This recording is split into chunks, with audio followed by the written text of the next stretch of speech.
Hello everyone, welcome to bank blogger. तो आज की इस वीडियो में हम लोग एसबीआई पीओ का प्रीलिम्स का एग्जाम एनालिसिस करेंगे। मेरा एग्ज़ाम फर्स्ट शिफ्ट में था 8 बजे की। तो जो भी क्वेश्चन मुझे याद है वो मैं यहाँ पर डिस्कस करूँगा।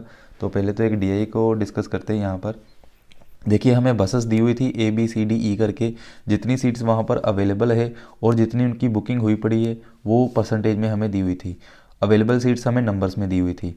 तो देखिए, साथ में हमें नोट दिया हुआ था NA means not applicable. But यहाँ पर हमें डी और ई की टोटल वैल्यू दी हुई थी 65 और टोटल वैकेंट सीट्स हमें दी हुई थी 40। तो देखिए, पहले सबसे ज़्यादा इंपॉर्टेंट यहाँ पर ये है, हम डी और ई की वैल्यू निकालते और फिर डी और ई की वैकेंट सीट की वैल्यू निकालते। तो यहाँ पर अगर बुक्ड सीट, अगर ए की 20 सीट्स हैं अवेलेबल तो 60% बुक्ड हुई पड़ी हैं, यानी कि 40% जो है वो वैकेंट रहेगी। ठीक है। और उसी तरह से बी की अगर 30 सीट्स हैं तो 80% बुक्ड हैं, तो 20% क्या है, वैकेंट है। तो सी की वैकेंट कितनी आएंगी, 60%। और डी की वैकेंट कितनी आएगी, 30%। और ई की वैकेंट कितनी आएगी, 20%। ठीक है। अभी यहाँ पर हमें डी और ई की वैल्यू पता करनी थी, क्योंकि कुछ क्वेश्चन थे जो डी और ई की वैल्यू के ऊपर बेस्ड थे।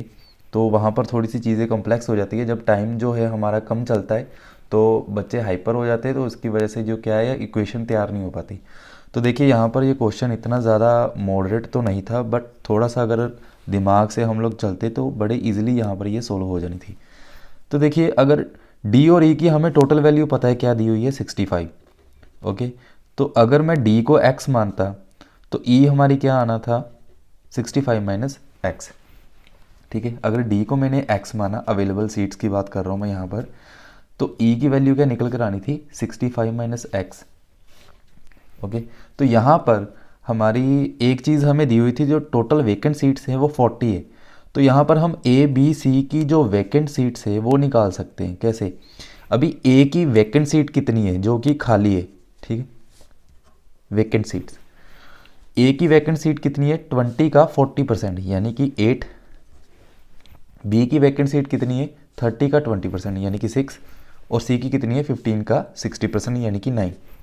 अभी इनका टोटल कितना हो गया हमारा, ये 14 प्लस 9 हो गया 23। 23 सीट्स जो वैकेंट है वो ए, बी और सी की है। ठीक है। डी और ई की वैकेंट सीट कितनी आएगी, 40 माइनस 23, यानी कि 17। जो 17 सीट्स हैं वो वैकेंट है किसकी, डी और ई की। ओके। ये टोटल है।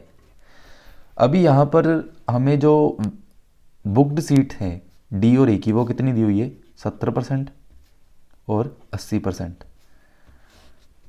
और वैकेंट सीट्स की जो परसेंटेज है वो कितनी निकल कर आएगी, 30% और 20%। ठीक है। अब यहाँ पर एक चीज़ देखिए, क्वेश्चन हमारी कैसे तैयार होगी।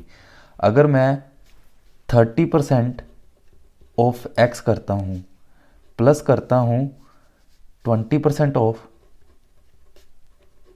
65 माइनस एक्स, तो ये चीज़ किसके बराबर आएगी, ये 17 के बराबर आएगी कि नहीं।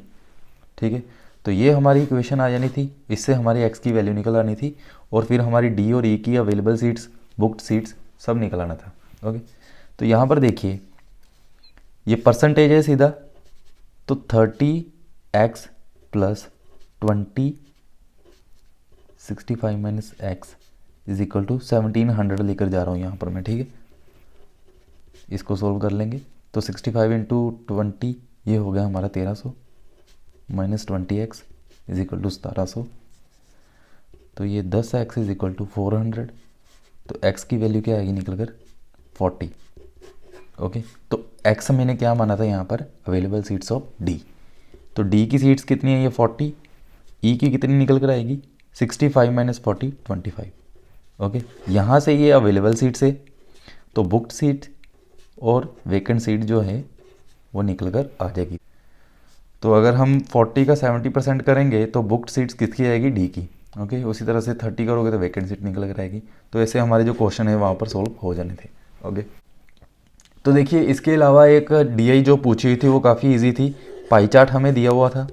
ओके। और एक टेबल हमें दिया हुआ था। पाई चार्ट में टोटल वैल्यू 400 हमें दी हुई थी केक्स की, और टेबल में हमें और ABCDE करके हमें ऐसे वेरिएबल दिए हुए थे। उसी तरह से इसके भी ABCDE करके वेरिएबल दिए हुए थे। तो केक थे, number of cake sold, table में हमें सोल्ड का जो है केक, जो कितने केक बेचे हैं उसका डाटा दिया हुआ था। अगर सोल्ड का डाटा दिया हुआ है, जितने बचे हैं, तो मतलब कि वो अनसोल्ड हैं, ठीक है। फिर हमारे वो निकल कर आ जाने थे। उसके ऊपर प्रॉफिट एंड लॉस के ऊपर क्वेश्चन जो थे एक दो पूछे हुए थे, वो थोड़े से लेंथी थे, बट ठीक वो क्वेश्चन डुएबल थे। ओके, तो चलिए अभी दो जो मिसलिनियस क्वेश्चन थे इजी जो मैंने वहाँ पर करे थे उसके बारे में डिस्कस करते हैं।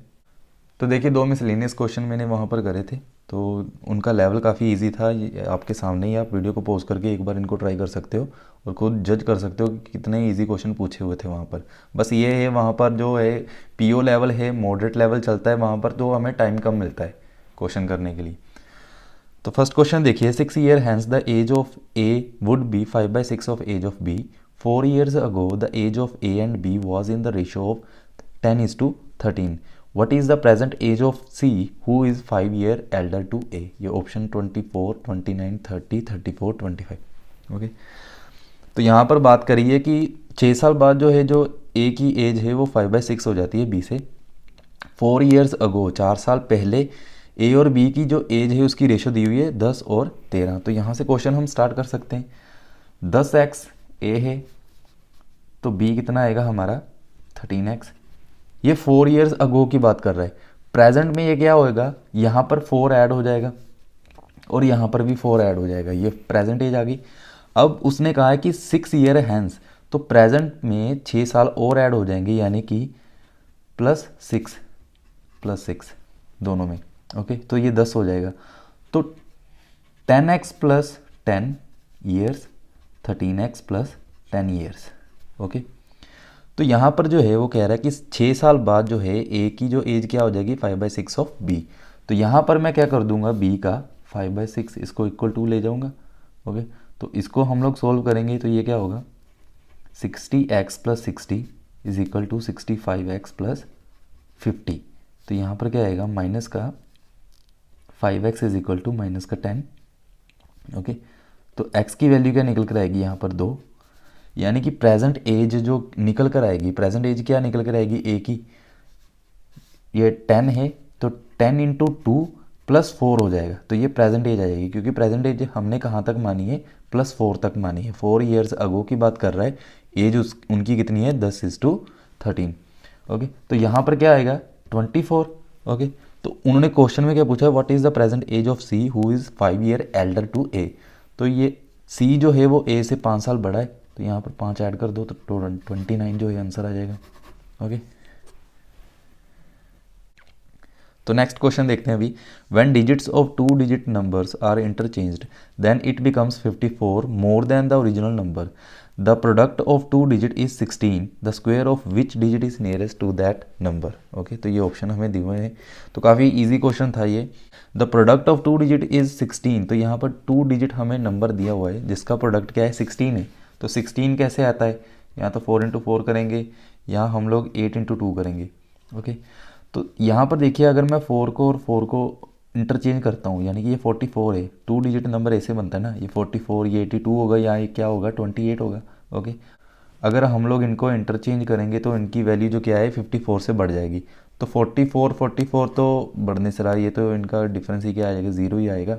ठीक है, तो यहाँ पर देखिए अगर वर्ड हमारा जो नंबर है वो 28 हो तो हम इसको इंटरचेंज करें, यानी कि इनकी पोजीशन चेंज करें तो 82 हो जाएगा। तो 82 और 28 का गैप क्या है हमारा 54 ही तो है। ओके, यानी कि नंबर क्या है हमारा 28। तो उन्होंने पूछा है the square of which digit is nearest to that number, तो वो क्या आएगा हमारा, यानी कि यहाँ पर जो है स्क्वायर क्या निकल कर आएंगे, 2 का स्क्वायर क्या होता है 4, 8 का क्या होता है 64। तो यहाँ पर किसके बराबर जो है नियरेस्ट होगा वो 5 के। ओके, तो देखिए जो डी हमने करी है, जितनी वैल्यू मुझे याद थी मैंने उस हिसाब से करवाई है।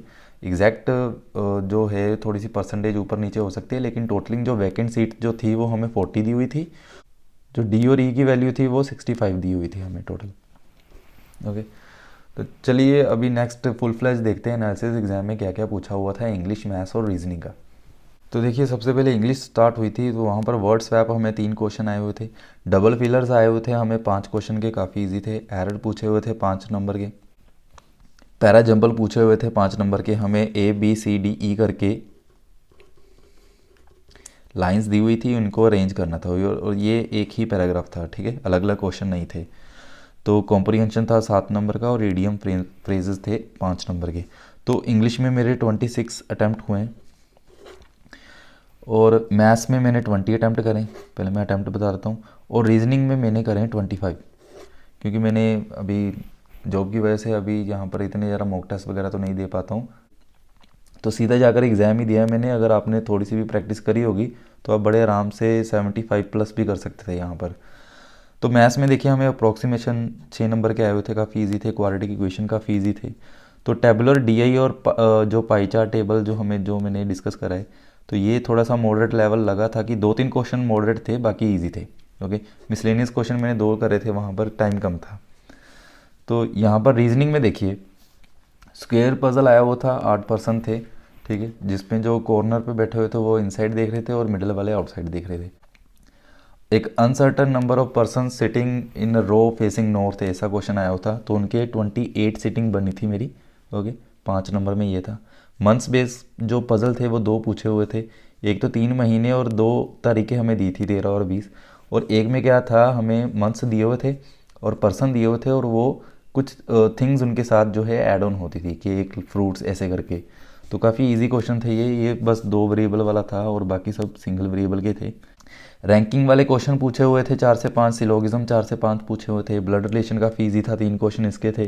पेयर मेकिंग और वर्ड्स जो हम बनाते हैं, जैसे हमें एक अल्फ़ाबेट दिया हुआ था, उनका 3rd, 4th, 8th और 9th वर्ड उठाकर हमें वर्ड बनाना होता है, ठीक है। डिजिट्स वाला एक क्वेश्चन आया हुआ था कि 1 से लेकर 3, 4, 5, 6 ऐसे करके रैंडमली जो डिजिट लिखे होते हैं, इवन में क्या हो रहा था, एक ऐड हो रहा था, ओड में क्या हो रहा था, एक लेस हो रहा था, ऐसे करके। तो ऐसे क्वेश्चन बने हुए थे। तो ओवरऑल मेरे जो अटैम्प्ट यहाँ पर रहे आपके सामने ही, मैंने 71 अटैम्प्ट करे हैं टोटल। तो कट ऑफ कितनी जाएगी, क्या हिसाब किताब होगा, जब रिजल्ट आएगा तब पता चल जाएगा। और बाकी आपका एग्ज़ाम कैसा हुआ है, कितने अटैम्प्ट करें हैं, आप कमेंट सेक्शन में ज़रूर बताना। और चैनल में अगर आप नए हो तो चैनल को सब्सक्राइब करना ना भूलें, ताकि आने वाली वीडियोस की अपडेट आपको मिलती रहे। तो देखने को मिल रहा है जैसे कि 4th शिफ्ट में जो है वो थोड़ा सा लेवल बढ़ा है, और तो यहाँ पर नॉर्मलाइजेशन होने के चांसेस है, क्योंकि पीओ लेवल होता है, तो चाहे वो आईबीपीएस पीओ हो या एसबीआई पीओ हो, तो नॉर्मलाइजेशन तो वहाँ पर होती है। बाकी सिर्फ आपने अपनी प्रिपरेशन करनी है और अपना बेस्ट देना है वहाँ पर। मिलते हैं नेक्स्ट वीडियो में, टिल देन टेक केयर।